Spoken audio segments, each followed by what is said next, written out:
మరొక 24 గంటల్లో ఇరాన్ని సమాధి చేస్తా, ఈ మాటలు చెప్తోంది ట్రంప్. ఇరాన్ని శ్మశాన దిబ్బగా మారుస్తానంటూ ట్రంప్ శపథం పూనుతున్నాడు. ఇప్పటికే ఇరాన్ ఇజ్రాయెల్ మధ్య భీకర యుద్ధం కొనసాగుతున్న సమయంలో కొంతవరకు అమెరికా సైలెంట్ అయింది. కానీ అమెరికా సరైన సమయం కోసం వేచి చూస్తున్నట్లుగా తెలుస్తోంది. ఇప్పుడు ట్రంప్ మరొకసారి కీలక వ్యాఖ్యలు చేశారు. ట్రంప్ ఏమంటున్నాడంటే, ఇక ముందు మరిన్ని అటాక్స్ నేను చేయబోతున్నాను. ఇప్పటి వరకు మీరెవరు చూడనంత భయంకరమైన అటాక్స్ ఉండబోతున్నాయి. ఇరాన్ మరింత భయంకరమైన నష్టాన్ని ఎదుర్కోబోతోంది అంటూ ట్రంప్ ఈ వ్యాఖ్యల్ని చేస్తున్నాడు. అంటే ట్రంప్ రానున్న 24 గంటల్లో ఇరాన్కి తీవ్ర నష్టం చేయబోతున్నాడంటూ అర్థమవుతుంది. ఇరాన్ ఓవైపు విరుచుకుపడుతోంది, వరుసగా ఇంటర్ కాంటినెంటల్ బ్యాలిస్టిక్ మిసైల్స్ని ప్రయోగిస్తోంది. ఈ నేపథ్యంలో అరబ్ కంట్రీస్ అన్నీ కూడా తీవ్రంగా నష్టపోతున్నాయి. వాళ్ళ ఆయిల్ స్టోర్స్ని కొట్టేస్తున్నారు, వాళ్ళ ఎయిర్పోర్ట్స్ మీద దాడులు చేస్తున్నారు, వాళ్ళ అమెరికాకి సంబంధించినటువంటి ఆర్మీ క్యాంప్స్ మీద తీవ్రమైనటువంటి దాడులు మనం చూస్తున్న సమయంలో అమెరికా ఎందుకు సైలెంట్గా ఉంది, కేవలం ఇజ్రాయెల్ మాత్రం ఎందుకు వార్ చేస్తుంది అని అనుకుంటున్న సమయంలో అమెరికా నుంచి మరొక కీలకమైనటువంటి ప్రకటన వచ్చింది. ట్రంప్ స్వయంగా చేసినటువంటి కామెంట్స్ ఇవి. మరికొద్దిసేపట్లో మరింత తీవ్రమైనటువంటి దాడులు మేము చేయబోతున్నాం, అమెరికా చేయబోతోంది. 4 అమెరికా సైనికులు ఇప్పటి వరకు ప్రాణాలు కోల్పోయారు. వాళ్ళ ప్రాణాలకి మేము ఖచ్చితంగా ప్రతీకారం తీర్చుకుంటాం అంటూ ట్రంప్ చెప్తున్నాడు. మరింత తీవ్రమైన దాడులు చేస్తాం, ఇప్పటి వరకు జరిగిందంతా కూడా అసలు వారే కాదు నా దృష్టిలో అని చెప్పి మాట్లాడుతున్నాడు. ఇప్పుడు అసలైన వార్ అంటే ఏంటో, అసలు నష్టం అంటే ఏంటో, అటాక్స్ అంటే ఎలా ఉంటాయో నేను చూపిస్తా అంటూ ట్రంప్ చేస్తున్నటువంటి వ్యాఖ్యలు యుద్ధం తీవ్రత మరింత పెరగబోతోంది, యుద్ధం మరింత భయంకరంగా మారబోతోంది, ఇక ఇరాన్ దూకుడికి కట్టడి వేయబోతున్నాడు ట్రంప్ అంటూ మనకి కనిపిస్తోంది. ఇప్పటి వరకు ప్రపంచం అంతా చూస్తోంది ఏంటి, గత 2 రోజులుగా. మొదటి రోజు, ఇప్పుడు 3 రోజులుగా యుద్ధం జరుగుతోంది. మొదటి రోజు అమెరికా ఇజ్రాయెల్ కలిసి సంయుక్తంగా దాడులు చేశాయి. చాలా భీకరమైనటువంటి దాడులు ఇరాన్ మీద చేయడంతో ఇరాన్ చాలా నష్టపోయింది. కీలకమైనటువంటి సైన్యాధికారులు, అక్కడ ఉన్నటువంటి నాయకులు అందరూ పోయారు, ఖమేనీతో సహా. అరాఫీ మీద కూడా దాడులు జరిగాయంటూ తెలుస్తున్న నేపథ్యంలో ఇక ఇరాన్ విరుచుకుపడింది. మొత్తం ఎటు చూసినా సరే ఇరాన్ మిసైల్స్తో తీవ్రమైనటువంటి దాడులకు మొదలుపెట్టింది. ఓవైపు అన్ని కంట్రీస్ మీద కూడా అమెరికాకి ఫ్రెండ్స్గా ఎవరెవరైతే ఉన్నారో అరబ్ కంట్రీస్ అన్ని కంట్రీస్ మీద దాడులు చేసుకుంటూ వస్తుంది. యునైటెడ్ అరబ్ ఎమిరేట్స్ మీద కానీ, సౌదీ అరేబియా మీద, అలాగే ఇటు ఖతార్ మీద, ఇలా వరుసగా దాడులు చేసుకుంటూ వస్తున్న నేపథ్యంలో ఇప్పుడు ఆ దేశాలన్నీ చాలా ప్యానిక్కి లోనవుతున్నటువంటి పరిస్థితి కనిపిస్తోంది. సోకాల్డ్ రిచ్ కంట్రీస్, ఖచ్చితంగా ఆయిల్ ఉంది, గ్యాస్ ఉంది, బాగా టూరిజం ఉంది, చాలా రిచ్ కంట్రీసే. కానీ యుద్ధం వచ్చేసరికి ఆ దేశాలతో పోలిస్తే ఇరాన్ అంత బలమైన దేశం కాదు, అంటే ఆర్థికంగా అంత బలమైన దేశం కాదు. ఇరాన్ దగ్గర కూడా ఆయిల్ స్టోర్స్ ఉన్నప్పటికీ ఆర్థికంగా అంత బలంగా లేదు. ఆ దేశాలన్నీ కూడా మూకుమ్మడిగా కలిసి ఇరాన్ని ఎదుర్కోలేకపోతున్నాయంటే వాళ్ళ దగ్గర ఆయుధ సంపత్తి లేదు. వాటన్నిటి మీద విపరీతమైనటువంటి దాడులు చేస్తూ వస్తున్నారు. వాళ్ళ ఎయిర్పోర్ట్స్ మీద, ఆయిల్ స్టోర్స్ మీద మనం చూస్తూనే ఉన్నాం. ఇలాంటి సమయంలో మరి ఎందుకు అమెరికా మొదటి రోజు యుద్ధం చేసిన తర్వాత 2వ రోజు 3వ రోజు పెద్దగా యుద్ధంలో ఎందుకు ఇన్వాల్వ్ అవ్వలేదు? అమెరికాకి సంబంధించినటువంటి సైనిక స్థావరాలన్నింటినీ వరుసగా ఇరాన్ ధ్వంసం చేస్తూ వస్తున్నప్పటికీ అమెరికా మిత్ర దేశాలైనటువంటి ఈ అరబ్ కంట్రీస్ అన్నిటి మీద ఇరాన్ విరుచుకుపడుతున్నాయి. వాళ్ళ ఆయిల్ స్టోర్స్ని దెబ్బతీస్తోంది, కొన్ని లక్షల కోట్ల నష్టం వాటిల్లుతోంది, వాటికి ఉన్నటువంటి ఇన్కమ్ సోర్సులన్నీ పోతున్నా సరే ఎందుకని అమెరికా సైలెంట్గా ఉంది? గత నిన్న మొన్నట్లో ఎందుకని, ఈ రోజు వరకు కూడా అమెరికా ఎందుకు దాడులు చేయట్లేదు? మళ్ళీ తిరిగి మొదటి రోజు చేసిన దాడులు గత 2 రోజుల్లో ఎందుకు చేయలేదు అని అందరికీ డౌట్ వచ్చింది. ఇజ్రాయెల్ మాత్రమే పూర్తి బాధ్యతను ఎందుకు తీసుకుంది అని డౌట్ వచ్చింది. తీరా చూస్తే డైరెక్ట్గా నెతన్యాహు ఆఫీస్ మీద కూడా ఇరాన్ దాడి చేసినటువంటి పరిస్థితి మనం చూసాం. అంటే నెతన్యాహునే డైరెక్ట్గా ఎలిమినేట్ చేసే వరకు ఇరాన్ వెళ్ళింది. ఒకానొక సమయంలో ఒక ప్యానిక్ కూడా మనం చూసాం. కేవలం ఇజ్రాయెల్లోనే కాదు, ప్రపంచవ్యాప్తంగా నెతన్యాహుకి ఏదో జరిగిపోయింది అంటూ ఇరాన్ ప్రకటించడం, అక్కడ ఇరాన్ ఎయిర్ ఫోర్స్ ప్రకటించడం మనం చూసాం. ఈ సందర్భంలో ఇప్పుడు అమెరికా మరొకసారి రంగంలోకి దిగబోతోంది. ఈసారి ఫినిష్ చేయబోతుందా అమెరికా వార్ని? ఎందుకంటే గతంలో ఇజ్రాయిల్ ఇరాన్ వార్ జరిగిన సమయంలో వార్ కొనసాగుతూ వస్తుంది, అమెరికా హెచ్చరికలు జారీ చేస్తూ వస్తుంది. ఇక ఎప్పటికీ వినకపోవడంతో B-2 బాంబర్స్ని రంగంలోకి దించడం, ఒక్కసారిగా అండర్ గ్రౌండ్లో ఉన్నటువంటి అన్ని ఫెసిలిటీస్ని, ఇరాన్కి సంబంధించినటువంటి అన్ని అండర్ గ్రౌండ్ ఫెసిలిటీస్ని డెస్ట్రాయ్ చేయడం మనం చూసాం. అక్కడితో వార్ ఆగిపోయింది. ఒక్కసారిగా ఒక నిశ్శబ్దం మనకు కనిపించింది. ఇరాన్ తలొగ్గింది. ఇజ్రాయెల్తో అమెరికా కూర్చొని మాట్లాడి ఒక శాంతి ఒప్పందాన్ని చేసుకుంది. అంటే America was able to put a full stop for that war ఆ పర్టికులర్ టైం పీరియడ్ వరకు. ఇప్పుడు మరొకసారి అమెరికా ఆ స్థాయికి వెళ్ళబోతుందా?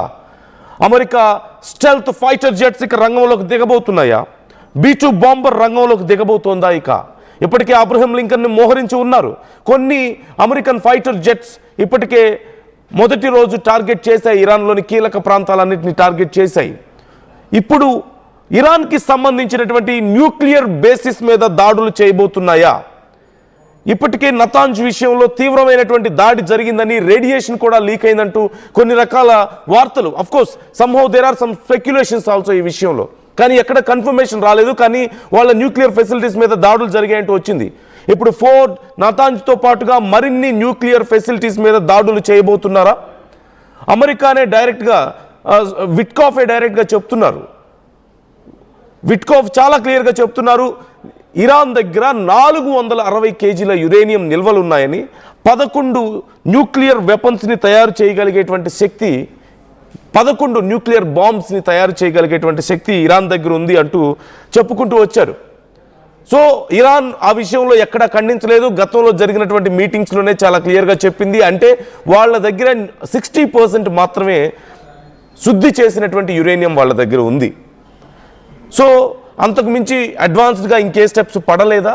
ఒకవేళ ఈ మధ్య కాలంలో గత యుద్ధం తర్వాత, ఇజ్రాయెల్తో జరిగినటువంటి యుద్ధం తర్వాత న్యూక్లియర్ వెపన్స్ని తయారు చేయకుండా ఉండాలి అనేటువంటి అగ్రిమెంట్కి ఇరాన్ ఒప్పుకోకపోవడం చూస్తుంటే మధ్యలో ఖచ్చితంగా ప్రయోగాలు జరిగాయా, మరింత పెద్ద ఎత్తున శుద్ధి చేశారా అనేటువంటి కొన్ని అనుమానాలు కూడా వ్యక్తం చేస్తున్నారు. ఏది ఏమైనప్పటికీ ఒక్కటే మనకి క్లియర్గా అర్థమవుతోంది, మరికొద్ది గంటల్లో మరొక భయంకరమైనటువంటి దాడి ఇరాన్ మీద మనం చూడబోతున్నాం. అమెరికా ఈ దాడులకు పూనుకుంటోంది. ఇక పూర్తి స్థాయిలో యుద్ధాన్ని ముగించబోతోందా అమెరికా అనేది ఇప్పుడు ఒక పెద్ద చర్చ జరుగుతోంది. So what do you think? Trump comments చూస్తే మీకేమనిపిస్తుంది? ట్రంప్ ఏం మాట్లాడుతున్నాడో ఒకసారి మనం వింటే భయం వేస్తుంది. ఎందుకంటే అసలు జరుగుతుంది యుద్ధమే కాదంటున్నాడు Trump. It just exchange of few missiles అంతే, అంతకుమించి ఏం లేదు అని చెప్తున్నాడు. Just exchange of bombs and guns and missiles, అంతకుమించి ఏముంది ఇది ఆ యుద్ధం అంటే? This is not war. War అంటే ఏంటో నేను చూపిస్తా అంటున్నాడు. సో నెక్స్ట్ 24 గంటల్లో వార్ అంటే ఏంటో, ఒక సరికొత్త వార్ని ఇప్పుడు అమెరికా మనకు చూపించబోతుందా? మరింత భయంకరమైనటువంటి దాడుల్ని ఇప్పుడు ఇరాన్ ఎదుర్కోబోతుందా? వరుసగా అమెరికా మిత్ర దేశాల మీద, ఇజ్రాయెల్లోని కీలక ప్రాంతాల మీద దాడులు చేసుకుంటూ పోతున్నటువంటి ఇరాన్ దూకుడికి ఇప్పుడు అమెరికా కళ్ళెం వేయబోతోందా? ట్రంప్ కామెంట్స్ చూస్తే మీకేమనిపిస్తుంది? ట్రంప్ ఉద్దేశం ఏంటి అని మీకు అనిపిస్తోంది? ఇక యుద్ధాన్ని ముగించబోతున్నాడా? ప్రపంచ శాంతి దూత భయంకరమైన యుద్ధాన్ని చేసి నోబెల్ శాంతి బహుమతికి నేను ఒక్కడిని అర్హుణ్ణని చెప్పుకున్నటువంటి ట్రంప్ ఇప్పుడు భయంకరమైనటువంటి యుద్ధంతో ఈ యుద్ధాన్ని, అంటే మరింత పెద్ద యుద్ధం చేయడం ద్వారా చిన్న యుద్ధాన్ని ముగించబోతున్నాడా? ఎందుకంటే ఇది చాలా చిన్న యుద్ధం అని చెప్పేసి ట్రంప్ అంటున్నాడు కదా. ఈ చిన్న యుద్ధాన్ని ముగించడానికి మరింత పెద్ద యుద్ధాన్ని ట్రంప్ చేయబోతున్నాడా? How do you see this comments? మీకు ఎలా అనిపిస్తుంది? ఇరాన్ ఎంతవరకు విత్స్టాండ్ అవ్వగలుగుతుంది ఈ అటాక్స్తో అనేది కూడా చాలా కీలకమైన విషయమే. ఎందుకంటే ఇప్పటికైతే వాళ్ళ దగ్గర 3000 మిసైల్స్ ఉన్నాయి. ఖచ్చితంగా inter continental ballistic missiles 1500-2000 kilometres range, sound వేగం కంటే 15 రెట్లు వేగంగా ప్రయాణించగలిగేటువంటి మిసైల్స్ వాళ్ళ దగ్గర ఉన్నాయి. 3000 మిసైల్స్. వాటితో పాటు మరికొన్ని డ్రోన్స్ మనం చూస్తూనే ఉన్నాం, సూసైడ్ డ్రోన్స్ మనకు కనిపిస్తున్నాయి. ఇవన్నీ ఖచ్చితంగా ఇరాన్కు ఉన్నటువంటి శక్తి. కానీ వీటితో ఎన్ని రోజుల వరకు విత్స్టాండ్ అవ్వగలుగుతుంది? B-2 బాంబర్స్ లాంటి స్టెల్త్ ఫైటర్ జెట్స్ రంగంలోకి దిగితే, అబ్రహం లింకన్ పూర్తిగా అన్లీష్ అయితే, అబ్రహం లింకన్ అనేటువంటి ఒక అమెరికాకి సంబంధించినటువంటి ఒక వార్షిప్ మనకు తెలిసిందే. నిజంగా అబ్రహం లింకన్ అన్లీష్ అయితే, పూర్తిగా B-2 బాంబర్స్ అన్లీష్ అయితే, ఇంకా సింపుల్గా చెప్పాలంటే అమెరికా పూర్తి స్థాయిలో వార్లోకి అన్లీష్ అయితే, ఒక ట్రంప్ చెప్తున్నట్లుగా ఇక పూర్తి స్థాయి వార్లోకి దిగితే ఇది వార్ కాదంటున్నాడు. మనందరం ఏమనుకుంటున్నాం, ఇరాన్లో ఇంత నష్టం జరిగింది, ఇజ్రాయిల్లో ఇంత నష్టం జరిగింది, ఏదో కొంపలు మునిగిపోతున్నాయని చెప్పి మనం అనుకుంటున్నాం. బట్ ట్రంప్కి ఇదంతా నథింగ్ అట. This is not even a war, proper war కాదు ఇది అని చెప్తున్నాడు. అంటే ఇంతకు మించినటువంటి మరింత భయంకరమైన యుద్ధాన్ని మనం చూడబోతున్నాం. ఇదిగో మీరు ఇప్పటికే స్క్రీన్ మీద చూస్తున్నారు, ఆర్టీవీ మీకు స్క్రీన్ మీద చూపిస్తుంది.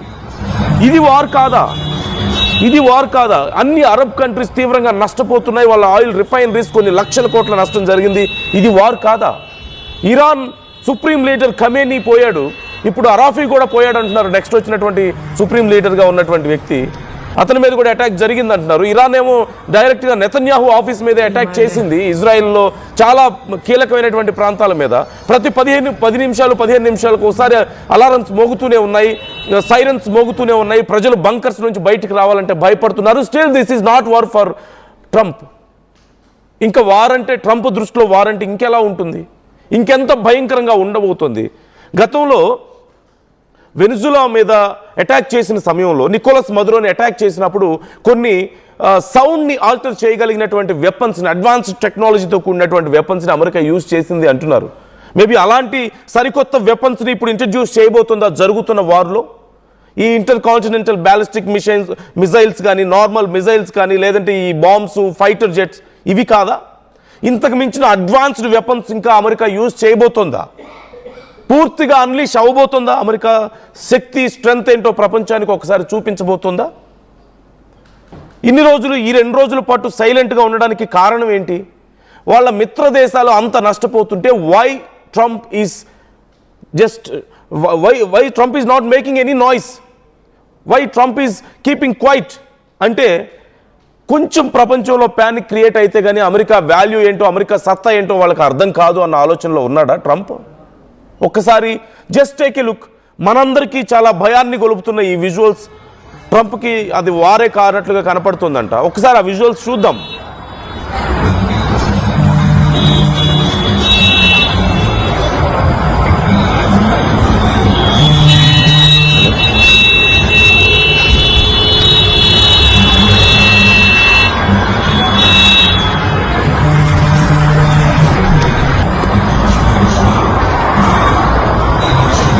Male.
So this is the situation, viewers.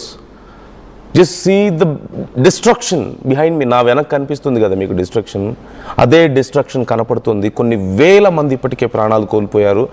ఇరాన్కి సంబంధించినటువంటి, ఇరాన్కి చెందిన కీలకమైనటువంటి వ్యక్తులు, అంటే వాళ్ళ సైనిక అధికారులు అవనివ్వండి, లేదంటే గతంలో సుప్రీం లీడర్గా ఉన్నటువంటి ఖమేనీకి కీలక సలహాదారులైన సరే, వీళ్ళందరూ 44 మంది వరకు ఇప్పటి వరకు ప్రాణాలు కోల్పోయారు. అమెరికా సైనికులు కేవలం 4 ప్రాణాలు కోల్పోయారు. కొన్ని వేల మంది సామాన్య సైనికులు, ఇరాన్ సైనికులు ప్రాణాలు కోల్పోయారు. ఇజ్రాయెల్కి సంబంధించిన ఫైటర్ జెట్స్ నేలకూలాయి. అమెరికాకి సంబంధించిన ఫైటర్ జెట్ను కూడా ఇరాన్ నేలకూల్చగలిగింది. After all this destruction, after all these attacks, after all this panic, కొన్ని కోట్ల మంది ప్రజల ప్యానిక్, కొన్ని లక్షల కోట్ల డాలర్స్ ఆఫ్ లాస్, ఇదంతా కూడా ట్రంప్కి యుద్ధంలాగా కనిపించడం లేదు. ఇదంతా కూడా అమెరికాకి ఒక సరదా ఆటలాగా కనిపిస్తుంది. ఎందుకంటే అసలైన వార్ ఇప్పుడు మొదలవబోతుంది అంటున్నారు. ఇప్పుడు దాకా జరిగింది వార్ కాదంట, ఇప్పుడు దాకా జరిగింది అటాక్స్ కాదంట. అంటే all these guns, bombs, fighter jets, లేదంటే intercontinental ballistic missiles, all this loss of lifes, ఇవన్నీ కూడా యుద్ధం కాదు, ఇట్ జస్ట్ ఏ ప్లే అంటున్నాడు ట్రంప్. హీ కామెంటెడ్, ట్రంపే కామెంట్ చేశాడు ఇలా. అంటే ఇంకా ఎంత భయంకరమైన యుద్ధాన్ని మనం చూడబోతున్నాం, ఇంకా ఎంత అడ్వాన్స్ టెక్నాలజీతో కూడినటువంటి వెపన్స్ రాబోతున్నాయి. ఎందుకని నేను ఈ మాట అంటున్నానంటే, నికోలస్ మదురోని ఎత్తుకొచ్చేటప్పుడు, నికోలస్ మదురోని కిడ్నాప్ చేయడానికి యుఎస్ ట్రూప్స్ వెళ్ళినప్పుడు, యుఎస్ ఆర్మీ వెళ్ళినప్పుడు అక్కడ సౌండ్ని ఆల్టర్ చేయగలిగినటువంటి కొన్ని వెపన్స్ని ఉపయోగించారట. ఆ వెపన్ ఒక్కసారి ఉపయోగిస్తే అక్కడ ఉన్నటువంటి 100 మంది సైనికులు కనీసం కదలలేక పడిపోయారట. అక్కడ వాళ్ళ బ్రెయిన్స్ పనిచేయలేదట, వాంతులు విరోచనాలు అయ్యి అందరూ కూడా వికారంతో తల్లడిల్లిపోయారట. కొన్ని గంటల పాటు వాళ్ళు సాధారణ స్థితికి రాలేకపోయారట. ఇప్పుడు అలాంటి మరిన్ని వెపన్స్ ఇప్పుడు ట్రంప్ బయటికి తీయబోతున్నాడా? ఇరాన్ దూకుడికి ఎలా కళ్ళెం వేయబోతున్నాడు? 3000 క్షిపణులు ఇరాన్ దగ్గర ఉన్నాయి, 3000. ఇవన్నీ వీటిలో కొన్ని ఉపయోగించారేమో ఇప్పటి వరకు, కొన్ని మాత్రమే ఉపయోగించారు, ఇంకా చాలా ఉన్నాయి. వీటన్నిటినీ ఉపయోగించక ముందే ట్రంప్ ఈ యుద్ధానికి కళ్ళెం వేయబోతున్నాడా? అంటే ఎలా వేస్తాడని ట్రంప్ కాన్ఫిడెన్స్ మీకు ఎలా కనిపిస్తుంది? ట్రంప్ కామెంట్స్ మీకు ఎలా అనిపిస్తున్నాయి? ఎందుకంటే ఇట్ సీమ్స్ వెరీ స్కేరీ. అసలు ఇది యుద్ధమే కాదు, ఇది నష్టమే కాదు అంటున్నాడంటే ఇంకా పెద్ద నష్టాన్ని చేయాలని, ఇంతకంటే భయంకరమైన యుద్ధాన్ని, అంటే ఒక చిన్న యుద్ధాన్ని పెద్ద యుద్ధం ద్వారా ముగించబోతున్నాడా? మరింత భయంకరమైన యుద్ధాన్ని మనం విట్నెస్ చేయబోతున్నామా? మన కళ్ళతో మనం చూడబోతున్నామా? Is that what we are going to see which is already on screen? RTV screen మీద మీరు చూడండి, మిజైల్స్ ఎలా వర్షం కురుస్తుందో, మిజైల్స్ వర్షం, అలాంటి ఒక పరిస్థితిని మనం చూడబోతున్నామా? ఎందుకంటే మరోవైపు 11 బాంబ్స్ని తయారు చేయగలిగే కెపాసిటీ, యురేనియం వాళ్ళ దగ్గర ఉంది అంటున్నారు. అణ్వస్త్రాలను తయారు చేయగలిగే కెపాసిటీ ఇరాన్ దగ్గర ఉంది అంటున్నారు. స్టీవ్ విట్కాఫే చెప్తున్నారు, అమెరికా కన్ఫర్మ్ చేస్తోంది. అది ఎవరో చెప్పలేదు, ఇరానే గతంలో చర్చల సందర్భంగా మీరు ఆపుతారా లేదా అంటే, మా దగ్గర ఇదిగో ఇంత శక్తి ఉంది, మేము మమ్మల్ని ఆపే హక్కు మీకు లేదు అని చెప్తున్నారు. ఇరాన్ మరోవైపు ఒంటరిగా ఉంది. చైనా కొద్దిపాటి సాయాన్ని, అంటే ఏదో ఒక డైలాగ్ చెప్పింది, కొన్ని మాటలు చెప్పారు ఇలా జరగడం తప్పు అని చెప్పి, లేదంటే రష్యా కొన్ని మాటలు చెప్పారే తప్ప నిజంగా డైరెక్ట్ సపోర్ట్ ఇరాన్కి దొరకని పరిస్థితుల్లో ఇక ట్రంప్ యుద్ధాన్ని ముగించబోతున్నాడు. ఎందుకంటే నిన్న కాక మొన్న ట్రంప్ చెప్పాడు మరొక 2-3 వారాల పాటు యుద్ధం కొనసాగుతోంది అని. కానీ ట్రంప్ ఇప్పుడు ఆ రిస్క్ తీసుకునే పొజిషన్లో లేడు. ఎందుకంటే ట్రంప్ మిత్ర దేశాలన్నీ కూడా తీవ్రంగా నష్టపోతున్నాయి, ట్రంప్కి వ్యతిరేకంగా మారిపోతున్నాయి గల్ఫ్ కంట్రీస్ అన్నీ కూడా. మనం చూస్తున్నాం కదా, వరుసగా సౌదీ అరేబియా కానీ, యుఏఈ కానీ, లేదంటే ఖతార్ కానీ, వీటన్నిటి మీద వరుస దాడులు చేస్తున్న నేపథ్యంలో, అంటే మీ మిత్ర దేశాలు అనుకొని మా మీద ఇంత దాడులు చేస్తుంటే, ఇన్ని లక్షల కోట్లు మేము నష్టపోతుంటే, మా ఆయిల్ రిఫైనరీస్ అన్ని దెబ్బతింటుంటే ఏం చేస్తున్నావు నువ్వు అని ట్రంప్ని అడుగుతారు కదా. ట్రంప్ అక్కడ చోద్యం చూస్తున్నాడు. ఎందుకంటే డిస్ట్రక్షన్ చూడడం అనేది ట్రంప్కి చాలా ఇష్టం. భయంకరమైన నష్టం జరుగుతుంటే చాలా సరదాగా చూడడం అనేది ట్రంప్కి చాలా ఇష్టం. మనం చూస్తూనే ఉన్నాం. Is a kind of war monger. ఇదిగో చూస్తున్నారు కదా, వార్ ప్రపంచం అంతా అల్లకల్లోలం అయిపోతుంటే, ఇరాన్లో కొన్ని వేల మంది ప్రాణాలు కోల్పోతుంటే, ఇజ్రాయిల్లో కొన్ని వేల మంది ప్రాణాలు కోల్పోతుంటే, మిజైల్స్ వర్షం కురుస్తుంటే, ఓ పక్క he's there in his office వాళ్ళ కీలకమైన వ్యక్తులతో మాట్లాడుకుంటూ జస్ట్ ఎ మీటింగ్, ఏం జరుగుతుంది అని విజువల్స్ చూస్తూ, ఆ వీడియోలు ఫోటోలను చూస్తూ ఈ just enjoying. A destruction of Iran is nothing for Trump. Loss of Iran is nothing for Trump. వాళ్ళకి కావాల్సింది అదే. కాకపోతే ఇప్పుడు ఎందుకని వెయిట్ చేశాడు ఇన్ని రోజులు, ఇప్పుడు ఎందుకు వెయిట్ చేయలేకపోతున్నాడు? 2-3 వారాల పాటు యుద్ధం జరుగుతుందని చెప్పిన ట్రంపే ఇప్పుడు యుద్ధం అయిపోగొడతాను నేను, ఇక భయంకరమైన యుద్ధాన్ని, ఇప్పుడు అసలైన యుద్ధాన్ని మీరు చూడబోతున్నారు అని చెప్తున్నాడు. ఎందుకు అంటే వాళ్ళ మిత్రుల్ని కోల్పోయే పరిస్థితుల్లో ట్రంప్ లేడు, మిత్ర దేశాలని కోల్పోయే పరిస్థితుల్లో ట్రంప్ లేడు. ఎందుకంటే సౌదీ అరేబియా కానీ, అరబ్ కంట్రీస్ అన్నింటిలో కూడా, గల్ఫ్ కంట్రీస్ అన్నింటిలో కూడా అమెరికా మీద వ్యతిరేకత పెరుగుతోంది.